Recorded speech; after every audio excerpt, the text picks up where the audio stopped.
Bonjour, jumpa aktivis kata Maela. Di sini saya akan membersihkan tugas kelompok saya yaitu geografi pariwisata di benua Eropa. Oke, benua Eropa yang kami negara itu Prancis dan Georgia. Di sini saya akan mempresentasikan salah satu negara Eropa yaitu Prancis. Oke, di sini kita akan masuk di karakteristik dari benua Eropa negara Prancis, yaitu kekayaan warisan budaya dan sejarah. Kekayaan warisan budaya dan sejarah contohnya itu seperti monumen-monumen bersejarah yang ada di Prancis. Contohnya itu Menara Eiffel, Arc de Triomphe, Katedral Notre Dame dan Istana Versailles. Oke, yang kedua yaitu arsitektur ikonik seperti yang tadi saya sudah jelaskan. Di poin ke-1, warisan budaya ini termasuk Eiffel, Notre Dame, dan Istana Versailles.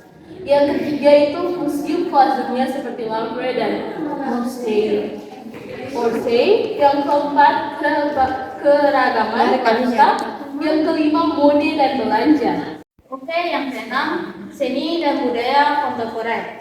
Seni dan budaya kontemporer di Prancis sangat kaya dan beragam, menyapu berbagai bentuk ekspresi yang mencerminkan dinamika masyarakat modern. Yang pertama itu Festival Film Internasional di Cannes. Festival Film Cannes yang diadakan setiap tahun di kota Cannes, salah satu festival film yang paling prestisius di dunia. Festival ini dikenal karena mempromosikan film-film berkualitas tinggi baik dari pembuat film yang mampan maupun pendatang baru. Yang kedua, seni jalanan. Seni jalanan di kota besar seperti Paris, Lyon, dan Marseille telah berkembang pesat, termasuk mural graffiti dan instalasi seni yang sering dikali menyampaikan pesan sosial dan politik. Ketiga, panggung teater. Teater di Prancis terus menjadi bagian integral dari budaya dengan banyak pertunjukan yang mencakup drama klasik dan kontemporer. Teater di Prancis sering mengeksplorasi tema sosial dan politik. Ketujuh, sistem transportasi yang maju. Sistem transportasi di Prancis sangat maju dan efisien, menjadikan salah satu yang terbaik di dunia. Yang pertama, lokasi strategi Eropa. Yang kedelapan, akomodasi yang beragam. Akomodasi yang beragam itu disetel hotel di pedesaan dan apartemen disewa di perkotaan. Yang ke-9, event dan festival sepanjang tahun.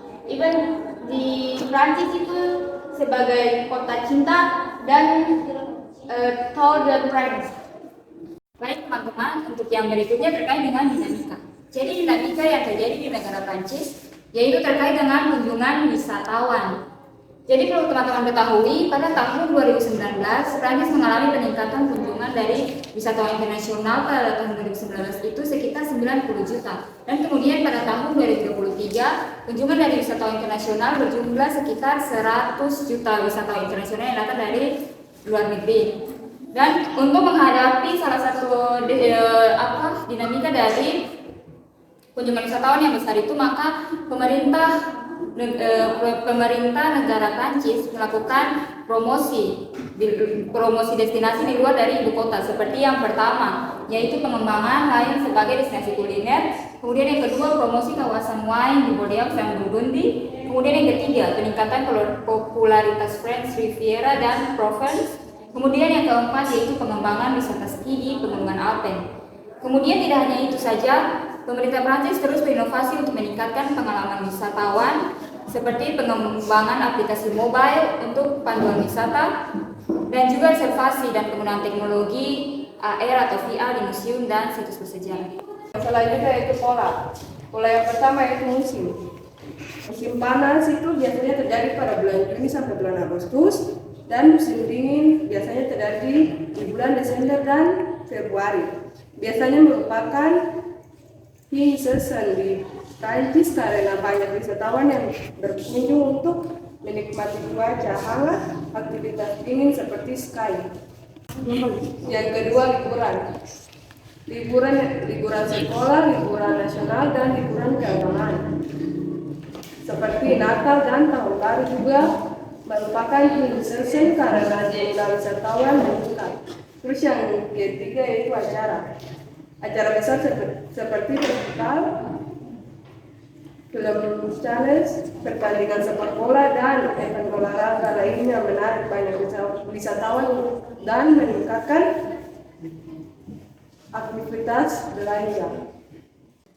Dan berikut tren, contohnya tren fashion, kuliner, dan budaya yang juga dapat mempengaruhi belanja wisata.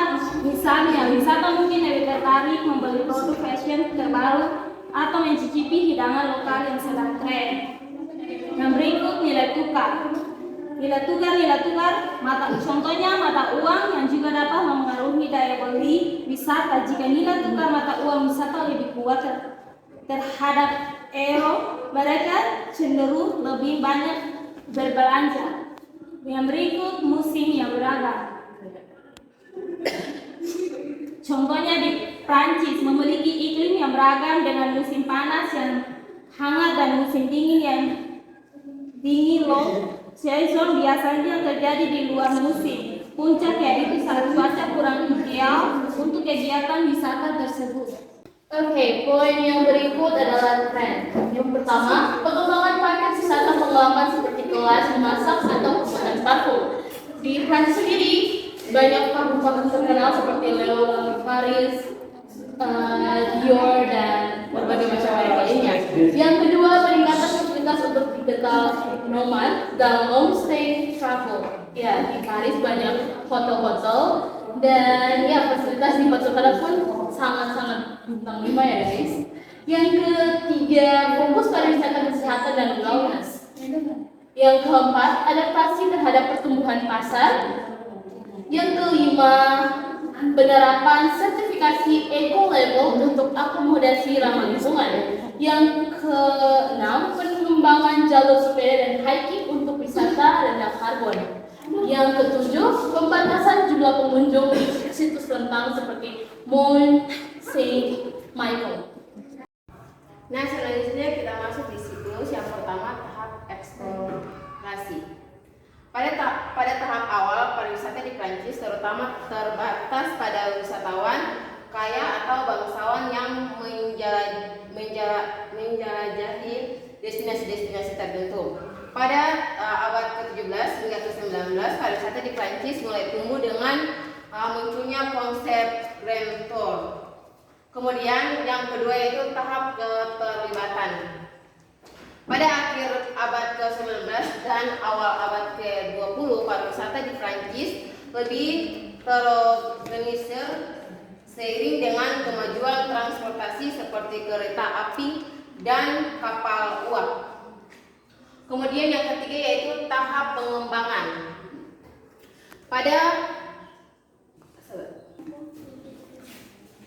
Kemudian tahap yang ketiga yaitu tahap pengembangan.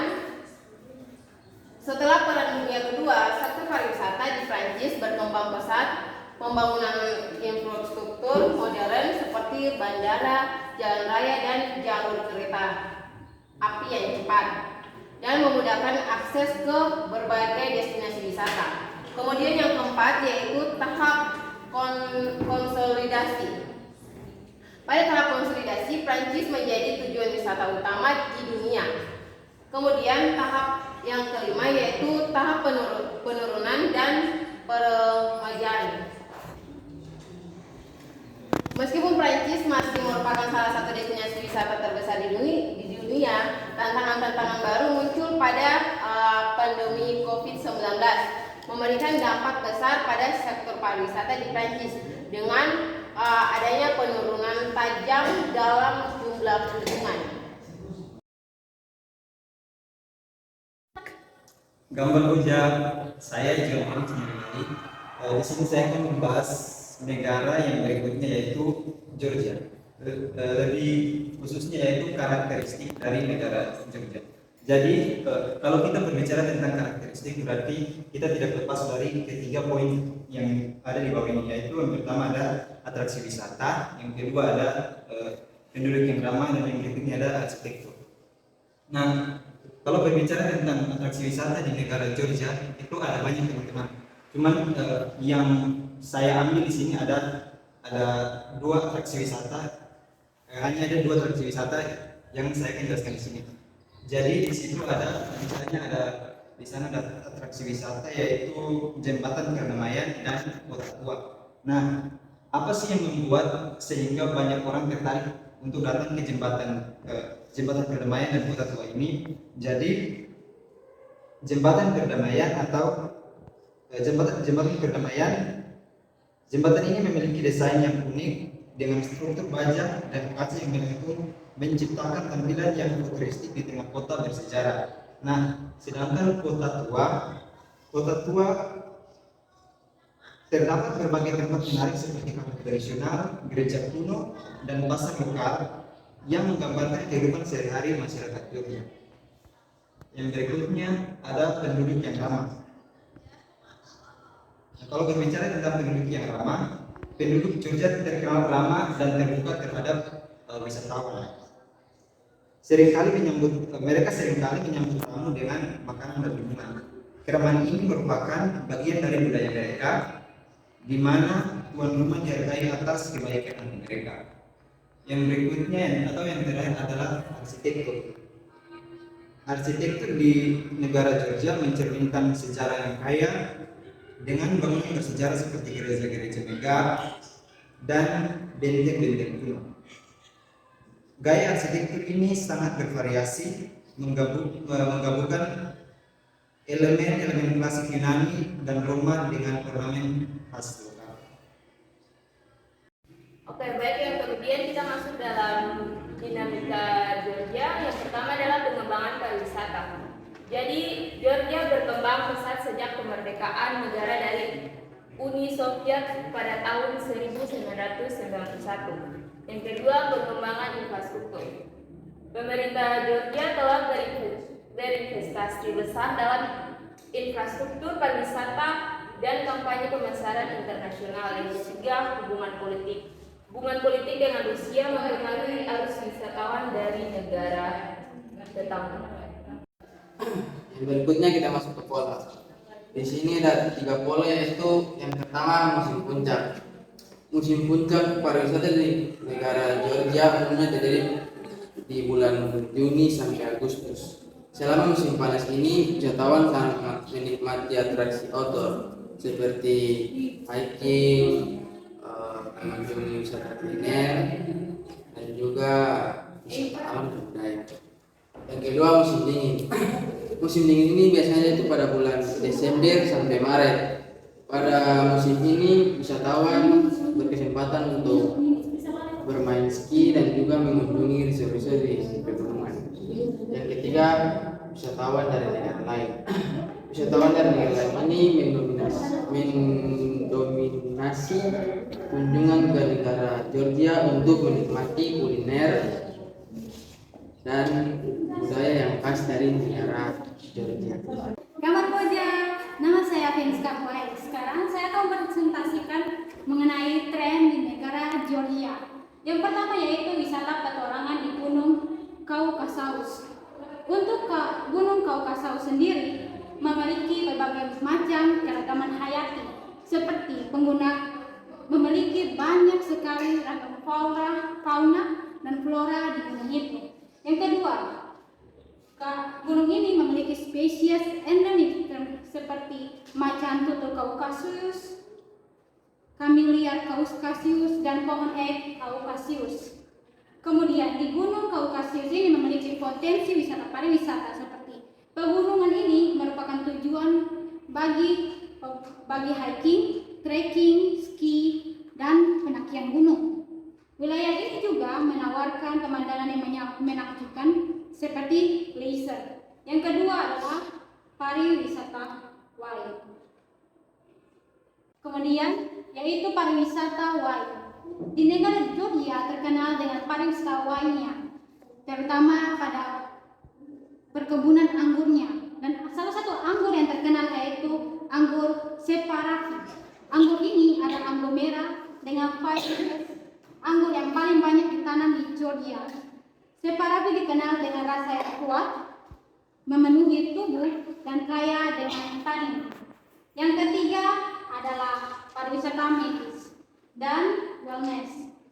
Di Georgia memiliki berbagai jenis pengobatan medis seperti pengobatan herbal, pengobatan dengan batu seperti batu obsidian, pengobatan dengan madu, pengobatan dengan air yaitu air panas atau sumber air panasnya. Yang ketiga dengan minyak esensial. Minyak esensial yang digunakan yaitu minyak lavender, tea tree, dan minyak peppermint. Kemudian pengobatan pijat.